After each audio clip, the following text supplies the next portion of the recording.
Welcome back to the Pack Fresh podcast, where we talk about all things Pokemon TCG and give you a little peek behind the curtain of what it's like to be a seller in this crazy hobby.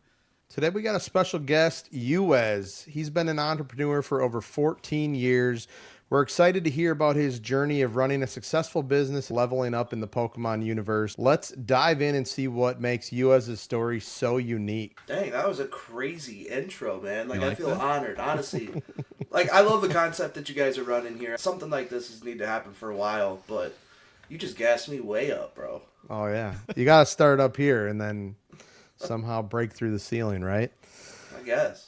Let's get into where you started. Tell us a little bit about your previous business before Pokemon. Well, if we're going to talk about it, we're going to go all the way back to high school. Essentially, for me, I never wanted to work for somebody. I was just always feel like I got it figured out. I'm going to go do things and earn money. That's essentially the way it started. And I remember getting out of high school. I feel like you guys know this. That first summer out of high school kind of hits. You're like, this is life, right? And my friends were all starting to talk about college. And then I went and I cashed in on a scholarship for wrestling to go to college with. But I had no intention of essentially doing anything with that degree. I was just going to wrestle, and because my friends did. So after that summer, I started college, and then I was like, well, I have no money. I started talking to these Amish guys that were working on a building right next to my dorm, and became friendly with them because they were there for like 3 weeks on this project. And then I learned about beehives and how to make beehives, and started leasing them to orchards in California. And that's where the entrepreneurial thing started for me. Interesting. So I went from that, and over time acquired a lot of woodworking equipment and things like that, and met another guy. His name's Justin. He's a good friend of mine to this day. He had said something about pressure washing, and I was like, oh yeah, I've seen that. People clean houses. And he started talking to me about how trucks need pressure washed. So I just went and found the first trucking depot I could find, bought the pressure washing equipment, and started pressure washing trucks. I did that for about 7 years. It was 9 months out of the year, 17-hour days, no days off. 3 months out of the year during the winter, seasonal depression kicks in, and you're just like, you want to leave my house. Yeah. And so 7 years of that, and then that last winter, 2023, I remember just sitting in my house I gotta find a hobby. I need something. And I just started collecting cards. Forecast it to now, and this is where we're at. Did you collect cards as a kid too? So is that a callback? You were like that? Yeah, I could do that again. So it's funny to me. I know you guys had Corey on here the other day, and a lot of people say, oh, I still have my childhood cards, or I was still able to find my binder at my parents' house, right? Yeah. I distinctly remember the decision that when I decided to stop collecting. I was 14 years old, and my dad had a garage sale. And he's like, go through, get everything you don't want, anything you have. We were going to Myrtle Beach for vacation. He's like, anything you don't want, you sell it, you get money for vacation. And to this day, I remember grabbing my binder and being like, I can at least get $20 for this. And I sold my binder. When I tell you I think I had every WotC card, I swear to God I did. And I was very meticulous about my collection. Even to this day, I don't even show people my collection because it's a me thing. You know what I'm saying? Yeah. I don't want anybody to ask for it, want to buy it, none of that. This is just me taking my cards, setting them out on the counter, just staring at them, closing them back in the binder. I remember selling it for $22. The guy haggled me down from $30. All the way down to 22. All the way That's to crazy. 22. Yeah, that's insane. So you collected as a child, 14 years old. You decide to take a different path. What was the first card or set that made you fall back in love with the hobby again? Champion's Path almost ruined my marriage. Really? Dude, so I wasn't doing terribly financially in the pressure washing business, right? But I remember it got to a point where I was going to every Target in my area and buying out the ETBs of Champion's Path, just trying to pull Charizards. So much so that they would stop stocking at whatever Target I was at, and I would go the next one, which would be 40 minutes down the road. It was right around COVID time, right? Uh-huh. And it's I would sit in the parking lot, rip, no hit, back in I'd go. And then just over and over and over. And at one point, my wife was literally just like, you have to stop this. This is not okay. You're gonna have like 4 master sets. Dude, it took me so many to hit the Shining Charizard. I hit 7 rainbows in my pursuit of the Shining one. Really? Yeah. When cards were big during COVID, I remember getting into sports cards. And when we first crossed over into Pokemon, I ordered 5 boxes of the Shiny Star V, which was Champion's Path in Japanese. And I pulled 2 of the Shiny Charizard and 1 of the Thick Boy Charizard. Yeah. And I was like, oh man, this is crazy. Not knowing that that was like an anomaly that doesn't happen like that. I was like, wow, you just get all these cards like this. This is crazy. Pokemon's the way to go. And then opened up who knows how many hundreds of boxes since then and definitely learned what real odds look like. When you had your pressure washing business, obviously it's a lot of work. You're out there hustling, grinding. How much of the mentality or business process transferred over into Pokemon, or was it like relearning everything from scratch? Honestly, I contribute a lot of the success that I have in what I do now to that experience and what I learned. The number one thing that I get from people a lot is, how do I get to where you're at? Or how do I stream what you're streaming? And for me, I think it came a lot easier than what I thought it would because of my work ethic. A lot of people look at me now with X amount of followers or X sales breaking X box or whatever, and they don't understand the road to get there. My first 6 months on this app, I streamed 12 hours a day, every day, with only missing 1 day, and that was my son's birthday. Like, my wife made me miss that stream. When I first started, that grind of its failure, success, good, bad, waking up and doing the dance every day, I feel like that translated right over from like the pressure washing. I was just used to being goal-oriented, nothing else matters in that pursuit, right? Yeah. I say this to myself all the time. I'm going to accomplish this, or I'm going to die. There's no other option or avenue other than those 2 outcomes. So then when you jumped into Pokemon, was it a passion project or was it like a business idea from the start? Like, I'm done pressure washing, Pokemon's a new thing, or was it a hobby at first? No, it wasn't even like relatively close. Obviously, the Champion's Path thing went on for like a minute, right? I couldn't tell my wife I was going to Target anymore because I was not allowed. I was like, well, there's got to be a way I can order it online, right? She's not here when the mail gets here. And that's when I found out about Whatnot. And I can see it opened. This is a whole different thing. Yeah. It's funny, you guys had Godzilla on the other day. I joined Whatnot in the nighttime, and I remember getting on there and being like, who is this dude just hammering drums right now? This is insane. It was like a whole nother world. I see the enter giveaway button, not thinking anything of it. I'm like, oh, what is this? I swear to God, I hit the giveaway thing. Not 15 seconds later, my name comes across the screen. And I was like, what did I win? What did I win? And this dude who is a legend, his name was Gems, he would donate crazy giveaways to the chat. Really? And it just so happened this giveaway, I got a PSA 9, no set symbol, Mr. Mime, and a PSA 9 base set Poliwrath in this giveaway. Damn. That's pretty sick. And so it was that next week, I got them in the mail, because, you know, back then Zilla wasn't the best at shipping on time. But it was like the next week, I get them in the mail, and I was like, well, do I create an eBay? Like, I don't want either one of these. I hate Mr. Mime, and Poliwrath is just awful. What can I do with this? Yeah. And I was like, well, I guess I could create a Whatnot and try to sell it on there. And then I got denied when I applied. Insufficient inventory. Because back then, I wish they would go back to this, but they vetted sellers, like, heavily.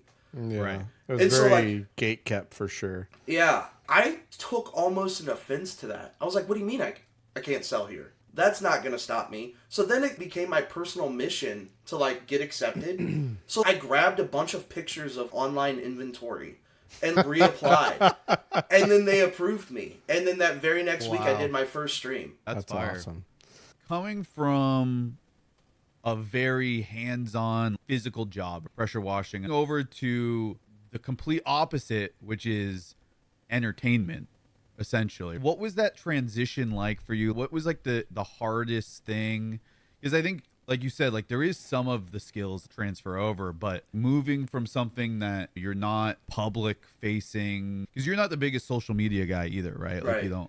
you're not really on a whole lot of that. So going from something that is very much not that, you're customer facing, to social facing. What was the big challenges there for you, and how'd that kind of shake out as you found your way through it? So even today, I hit that go live button. There's a 15-minute window ahead of time. And both of you guys have seen this, right? Yeah. You see my process. I almost have a panic attack. But something changes the moment that go live happens to where I'm no longer even worried about being on camera. I'm more so focused on what are the experiences of the people in this room? What's the mood? Can I be uplifting? Something that I've noticed, and I put this on my shoulders a lot, I think about this. A lot of people are going through a rough time. Sometimes you're the last voice they hear at the end of the night. Or they're in the middle of a work day and they have your stream on in the background. It might take that one sideways joke to completely change their day around. And once I started realizing that point while streaming, this is more than just entertainment. You're actually directly affecting people's lives.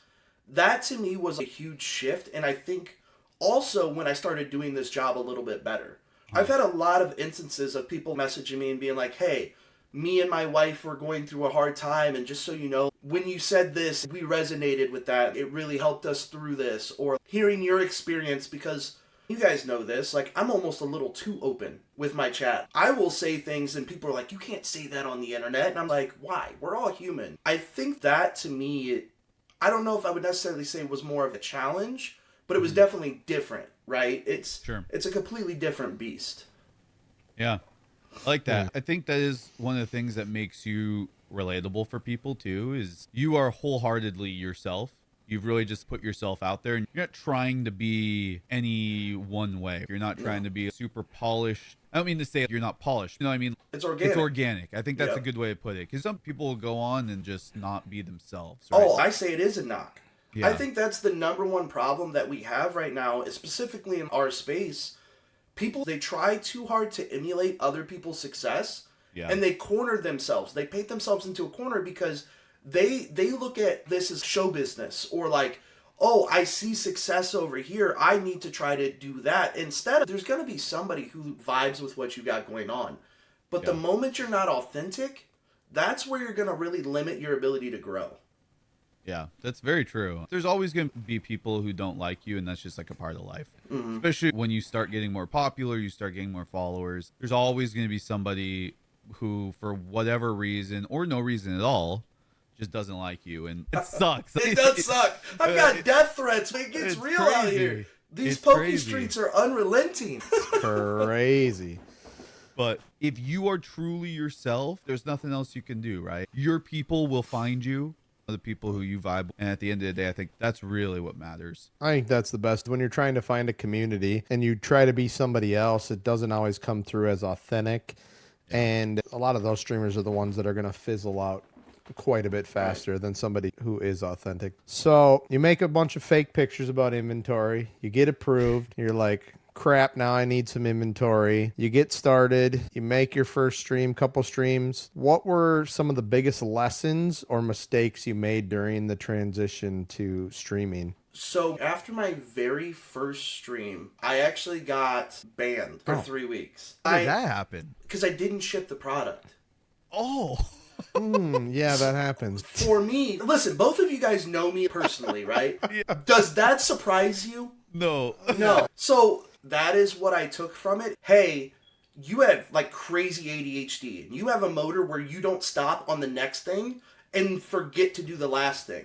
So I was like, I need to build scaffolding around myself. I need to build a team of people around me and a support system that can make this thing happen if I'm going to run with it. And it's like, the first thing I did, I have this friend, Jaden. He still to this day does shipping.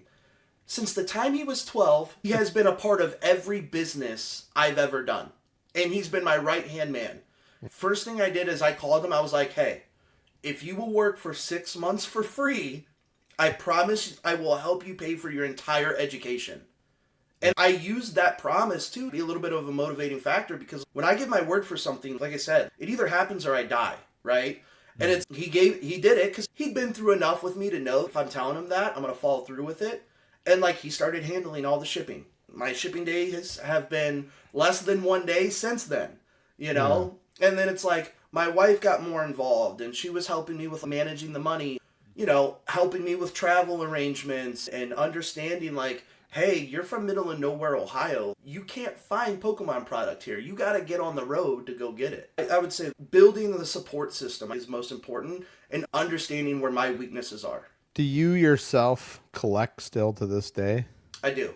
So how do you balance your collector side with the business when it comes to big pulls or rare cards? I've always been an oddball collector. I've never been a hype guy. So like most people, if you've ever been in my stream, you see the Moonbryon painting in the back. Mm-hmm. Most people think that's because I'm a Moonbryon fan. It's actually a troll. When I first really started streaming a lot, Moonbryon was the most popular card in the world. Yeah. Like if you couldn't sell anything because that's all people wanted. Right. So at one point, I got so sick of it that I had gotten hundreds of Moonbryons. And I was going to put them all on eBay for $1 and try to single-handedly crash the market.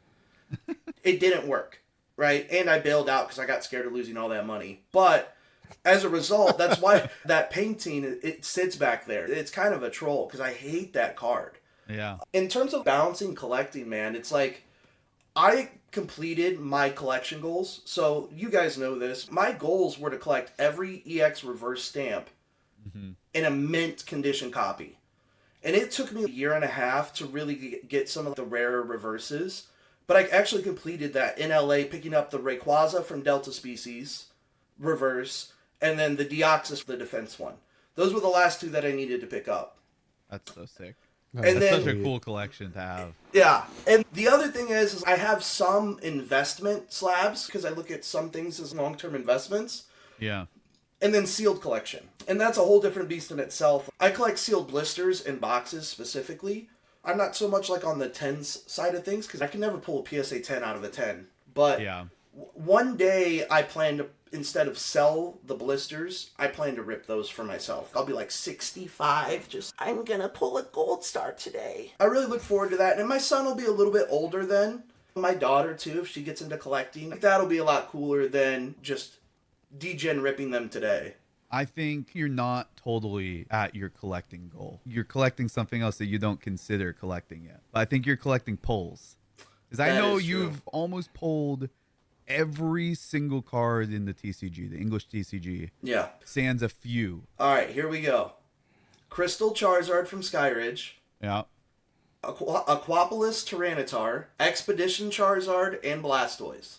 Those are the only 4 remaining in Wizards of the Coast. Gold Stars, I am missing. I got my mat down here I'm looking at. I'm missing the Rayquaza, the Latias, all 3 of the Regis because I hate Legend Maker. The Gold Star Umbreon, and then the Torchic and Mudkip. That is it. I've pulled every other card pullable from a box. You're close. I am very close. I think that's a very cool thing. Quite the achievement for a rip and shipper. That's like the crown jewel. I think for me it started off as something like more simpler and then like evolved. I remember October 18th, 2023. That was my very first box break. And I broke Fire Red Leaf Green that day. And it was a freak accident that I even got that box. I'm not even going to pretend that I could afford that box at that time.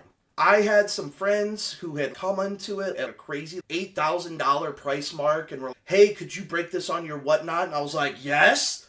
Well, then after that went so well, now I need to break another box. And then after I got like 5 of them in, I was like, nobody has ever broken all the boxes. Yeah. I'm going to go break all the boxes. What was the hardest box for you to acquire?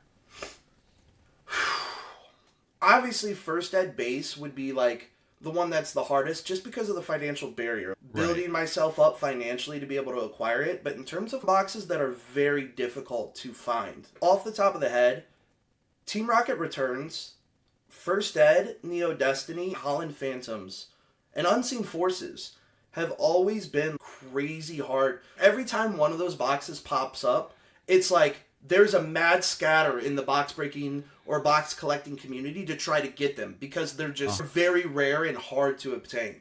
And if somebody does have one for sale, it's gone instantly. So you got to jump on it. That's really interesting. Those boxes have their own economy in themselves. There's so few of them and very few people who really are looking for those too. The people who have the means and want it are ready at the time, but they still manage to go. Something interesting that came to mind when you were saying that is like, and this is more of a streamer question, but if you don't want to give away your secrets, don't. How do you decide what box to break next? Or is it something that's like, this one's available, I have this opportunity, that sounds cool? Or is it like, I want to do Neo Destiny next week, let me try to find one? I'm going to be completely honest with you, and I don't mean to sound selfish. It's like, what do I want to rip? Yeah. Like, genuinely, because here's the number one. If you're not genuinely happy to be in this seat, opening these packs, enjoying that experience, no one else is going to enjoy it with you. You see all kinds of people today, they will try to just throw money at the wall to become a breaker. Soon, if not right off the beginning, people are going to find out that you don't love what you're doing. You're not trying to pull grails for customers who have wanted this their entire life, and because they're finally getting ahead in life, have the opportunity to chase it. They're there to try to make a buck. They're on the cash grab. They're trying to flip a box or build a brand or create hype. For me, I've just been very selective because it's like, there's certain boxes that people ask me to rip, and I hate ripping them. I'll give you an example. People ask me all the time for First Ed Neo Destiny because people want to chase that First Ed Charizard. Right. I hate, with a capital H, breaking that box. I've broken 5 of them, and I have hated it every time.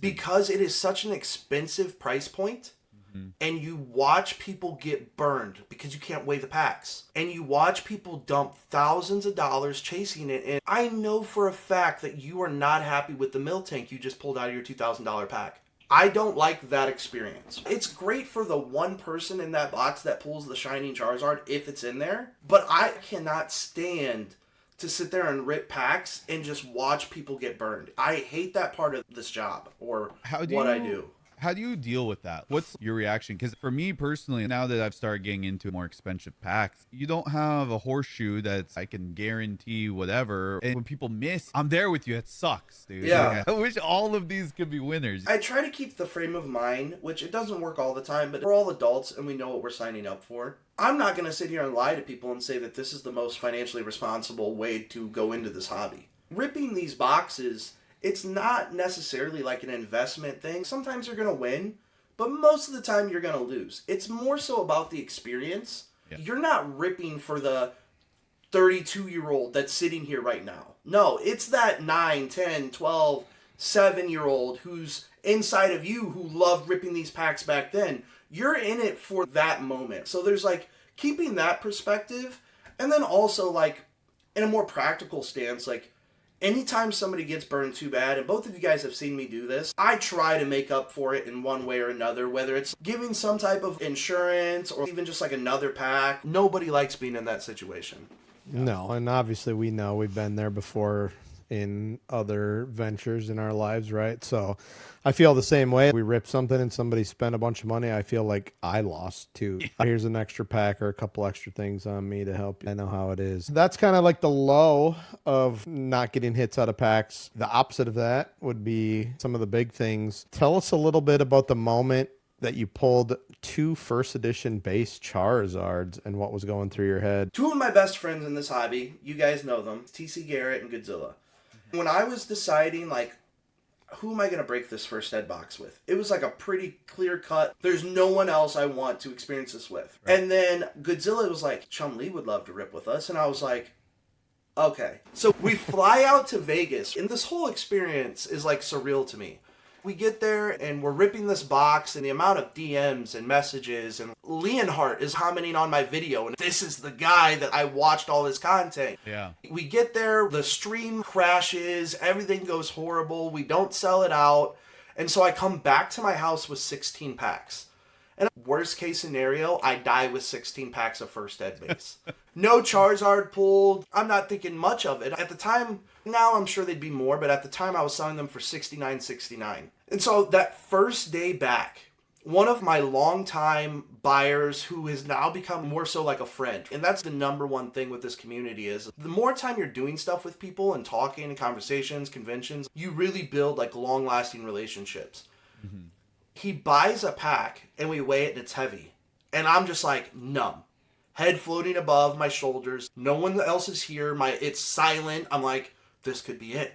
I'm shaking, putting my hands on screen. It's going to be a Zard. So Shiny Charmander rips the pack, and it was the Zard. And I couldn't believe it. There was such a disconnect between like what my eyes were seeing and what actually was. It was nuts. Yeah. Anyway, Shiny immediately in chat's like, I'm on my way. Hops in a car and drives here to pick it up that night. Picks up his Charizard. How far of a drive was that? It's an hour-and-a-half drive from his house to my house. Okay. Like, I'm in stream and he's like DMing me on Instagram. Yo, send me the Addy. I'm on my way. We're both from Ohio. He comes in stream and picks up the Charizard. And that was so rewarding to me because I don't know if I can express to you guys what it was like seeing the joy in his eyes as I handed him that Charizard for the first time. That, so cool. To me, was the perfect personification of the absolute peak of what it is that I've done. So that happens, and I know that it's exactly a 1 in 15 seeding in a first ed box. So you can pull multiple Zards. Yeah. And I'm telling it to chat, listen, have I ever led you guys astray? I never lie. I always tell you exactly what's in the boxes. Like, I've built that reputation. Right. So another one of my buyers who ended up becoming a really good friend of mine, he's like, all right, I trust you. Buys it. We rip it. The second Zard out of the box gets pulled. And so he flies to Nashville and meets me at the airport. So again, I got that satisfaction of handing him the Charizard in person at the airport in Nashville. That is incredible, dude. Well, because I'm not about to send that thing in the mail. No way. Yeah, that's definitely worth meeting up for that one. Yeah. Both of those pulls are the absolute peak of anything that I've done since I joined the hobby. Yeah, I mean, that's incredible. You also got one of the best clips of all time. So one of my favorite US moments. He pulls the Charizard, he puts it down, and he goes, with these It's one of my favorite things ever. Bro. It's incredible. Yeah. In that moment, I'm sure you're just like blacked out. You're levitating, bro. You're Yeah. not even on planet Earth. Aside from my children being born the day of my wedding, there is nothing that compares to pulling a first ed Charizard. I'm telling you. Yeah, I mean, that is amazing. Absolutely incredible. Call it luck, call it the magic touch, call it whatever you will there. When it comes to pulling hits like that, obviously you've done that out of other boxes as well. We've seen a lot of the top chases get pulled from you in the big boxes. Would you call it skill, luck, something else entirely? Bro, I got ESPN.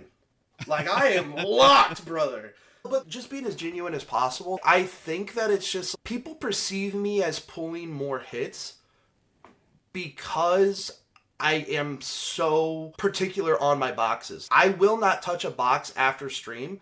So when you compare it to the more nefarious people who present box odds and things like that, it's like, I'm not really pulling over odds. I'm pulling at odds. It just so happened to be, I don't think other people do that. People always talk about how I have the hottest hands. No, I'm just pulling at the box odds. I have gotten lucky from time to time with some like error boxes. The Holland Phantoms box, that was insane. I pulled the Gold Star Gyarados on the very first pack, and then 3 packs later pull a Gold Star Mewtwo. That type of stuff has happened. And then sometimes it's the first pack luck. You guys watched it with Aquapolis pulling the Crystal Lugia on the first pack, and then the Shadowless Charizard on the first pack the week before. It's all statistics and math at the end of the day. 100%. Earlier when we were talking about starting a stream and it's complete chaos and you turn on the camera and a switch turns. With that mindset, before opening a big box or having a break, do you have any rituals or superstitions that you run before you start a box break, or is it just let all chaos break loose? I'm going to be honest with you. When I'm ripping a big box, I'm not there. I'm not thinking. All I'm sitting in there doing is just like ready to manifest magic. I just want that experience to go off without a hitch and it to just be fun for everybody. Yeah. I don't even know how to put it into words. It's almost like surrendering to my higher self, just to let him go do the thing that he loves to do, and everything else just comes out in the wash. I guess I could be praying before a stream. I'm just ready to go, you know, like let's release these cards from their pack prisons. And with your experience with all the cards and boxes that you've ripped, what modern set do you think is the most underrated right now? But I still think 151 is the most underrated. Okay. I genuinely view 151 as like the restart button for Pokemon. Because all of these vintage sets are going to hit a ceiling where they're unobtainable to the general public. And that reemergence of the hobby that happened with 151, it's going to echo for the next decade to 2 decades, where people are going to be ripping it like it's base set. 151, it's got great pull rates. It's got the great arts minus the derpy Charizard that they were just lazy on.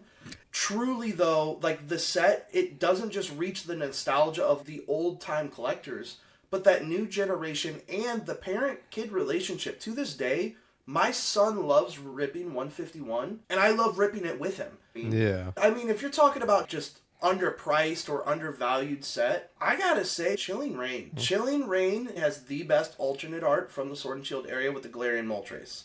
Yeah. Like, I believe that to my core, and as much as I hate the long-legged fire chicken, personally, that Blaziken, it's still a fan favorite. You have the Articuno, the Zapdos. That set really gets it moving. Good set.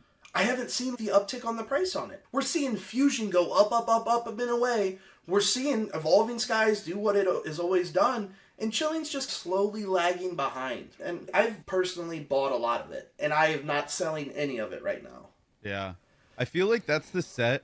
Like Sword and Shield, to me, obviously Evolving Skies is the big dog. And then everybody always talking about Fusion and Lost Origin for good reason, right? I think both of those are great sets. And for me, I think Crown Zenith is my favorite set in Sword and Shield.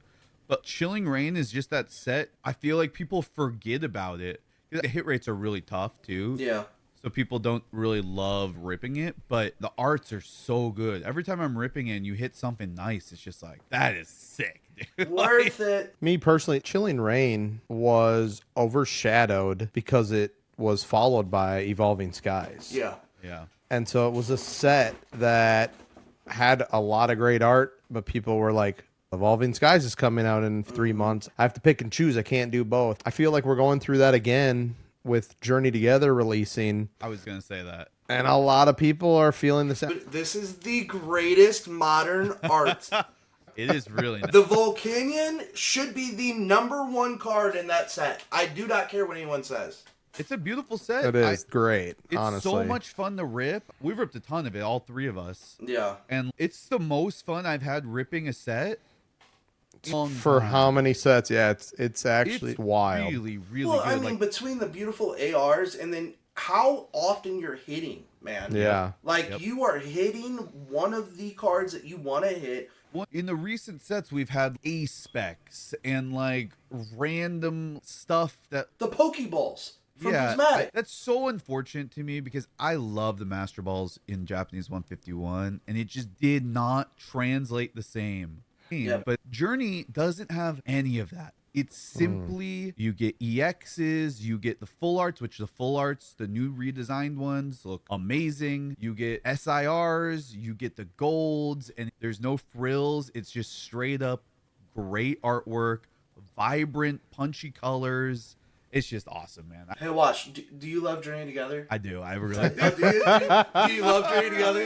That was a 5-minute passion poem about Journey Together. I see a lot of people talking a lot of crap about it. I just don't get it. And I honestly think that them talking bad or talking down on it is coming from a place that they can't do both. Like, I'm going to wait for Destined Rivals because Could be. obviously Destined Rivals is going to be a much larger set. It's going to have a lot of the arts people have been looking for with the return of the Rockets Pokemon. Journey Together is going to be just like Chilling Reign in the fact that it's overshadowed by its upcoming set. Yeah.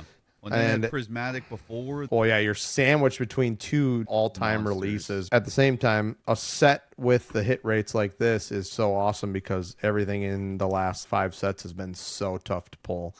And I had a customer come in just today. They did a one pack Journey Together, and he pulled the Iono's Kilowattrel, and Oh, he's nice. just ecstatic. You know, if you pull one pack of Prismatic, 999 out of 1,000, 999. you're done. Yeah, there's no making it back. I've had people rip entire cases of ETBs and not even get anything. You Man. got that chance. The chance. Yeah, bro. that chance. Like, 'Cause you're the artworks clinched. are great. They the are. artworks are awesome. Well, anything with an evolution. Evolutions from the original 3 evolutions. It's always been like a fan favorite. And then with the introduction of Umbreon, it got even crazier in that Gen 2 Espeon. And then later down, we get the Glaceon, the Sylveon, the Leafeon, and then now we're supposed to be getting this new one in Legends that they're saying is either going to be Ghost or Dragon. There's just something if that about happens, we think Pokemon is crazy right now. Yeah. If we get a new evolution and it's a dragon type or a ghost type, Yeah. be unreal. Give me a Ghost type evolution, bro. That would be pretty sick. It could be the one to take down Umbreon for the spot as the It could king. be. Big Umbreon fan, and the idea of a ghost type I want to see him fall. I can't stand Umbreon. Obviously, there's a lot of hype in the Pokemon community right now. Pokemon is just on point with new sets, cards, everything for the next couple of years is looking fantastic. What advice would you give to new collectors who want to start ripping or building a collection the right way or get back into collecting the right way? That's a loaded question. You need to figure out why you're collecting. So, are you collecting because you enjoy it? Are you collecting because you're looking for an investment? Are you collecting because you like the action of it? You just like getting in there and mixing it up. What part of this hobby is it that attracts you? And then you need to plan regarding whatever that reasoning is. I think that if you're looking at it from an investment perspective, it's okay to rip some modern, but you should really keep everything sealed. Or vice versa, you should be buying vintage. I think that what ends up happening when we have a boom like this is you get so many new buyers who just want to feel a part of the community or they want to learn. And in that process, they have the ability to burn a lot of money. And that's a scary thing for me because I've been there. There was no financial recovery from that. I was burning money left and right. Would I do it again? Absolutely, because I'm a degenerate. But at the end of the day, you need to really look at what you're doing and start thinking about the long-term ramifications. I've been telling everybody for the past 3 months, if you are not attached to a modern card that you have, if it is not something that you can't see your collection going on without, you need to sell that now. Take your win and buy something that is going to perform well long-term. I remember the Latios and Latias. For some reason, I loved that card. I don't know why, but I had 100 of them, different conditions, but I bought them all when they were $40 a piece years ago. Yeah.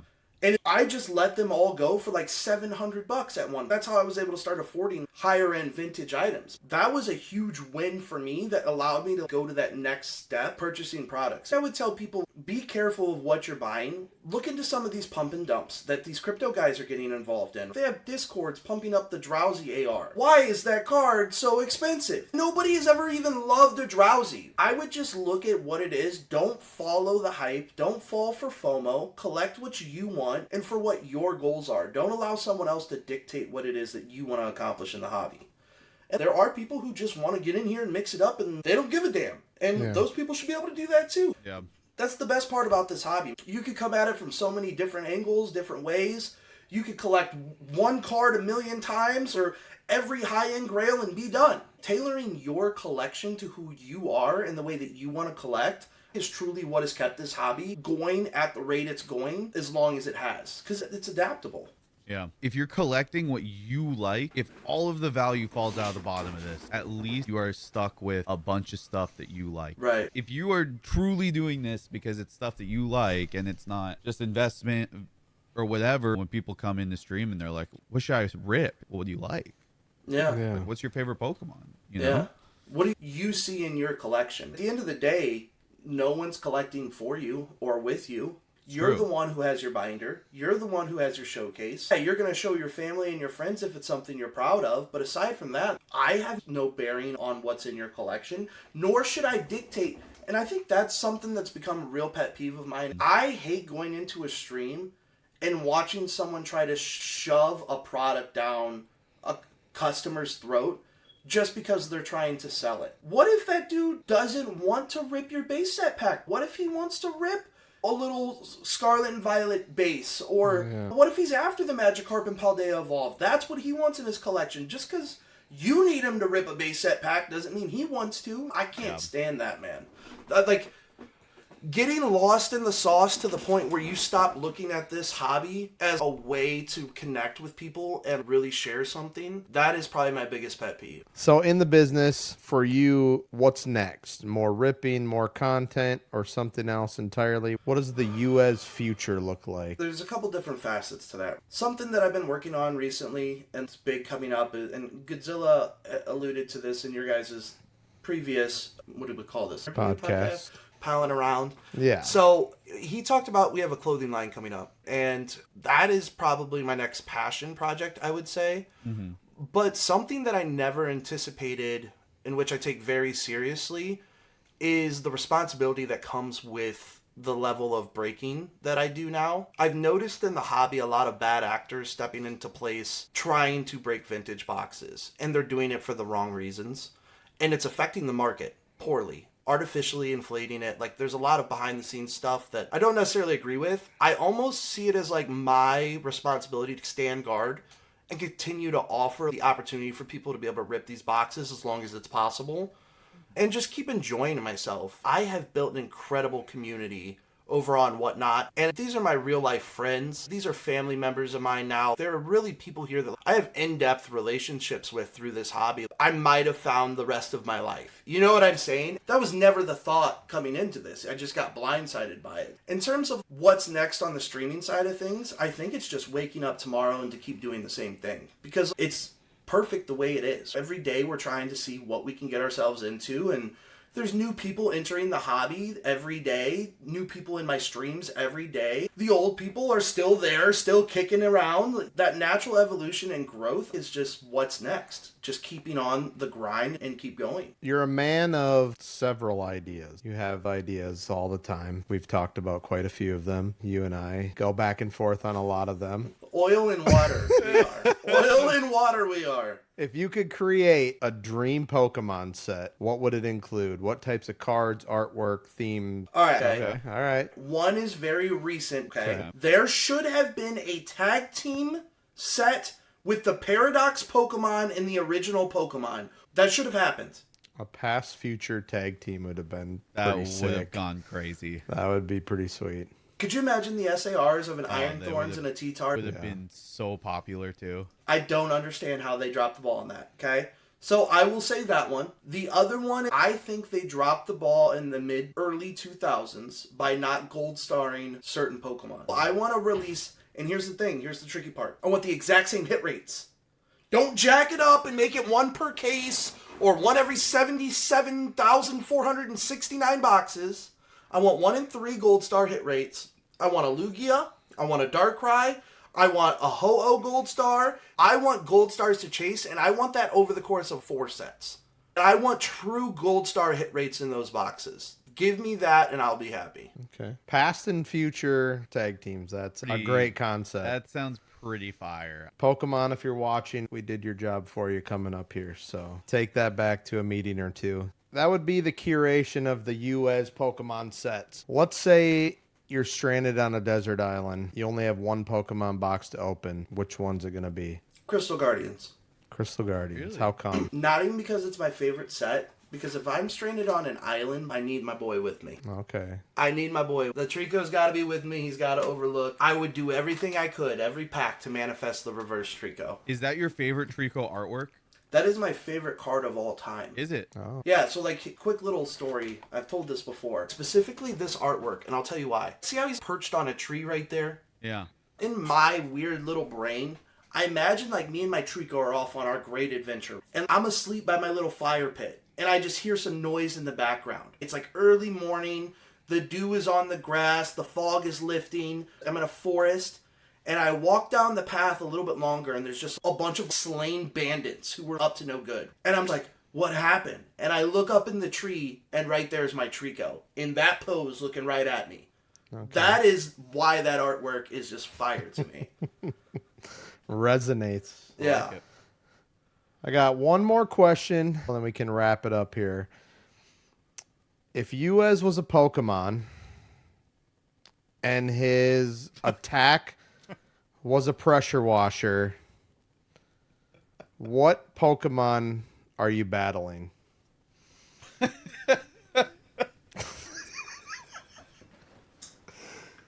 Who is it gonna be? Who are we taking down? Charizard.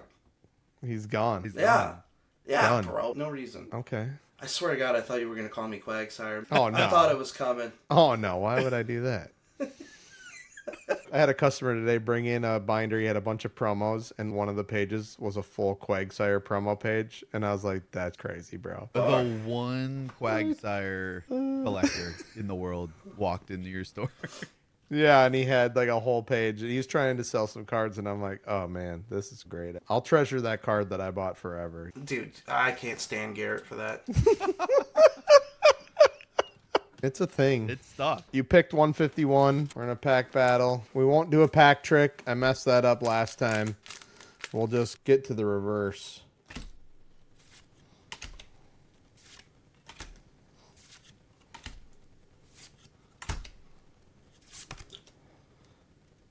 Oh. Oh. Whoa. Are you there? Oh, no. Oh, no. Oh, no. You got me. Oh, no. You. Oh, my God. Oh, I'm undefeated, brother.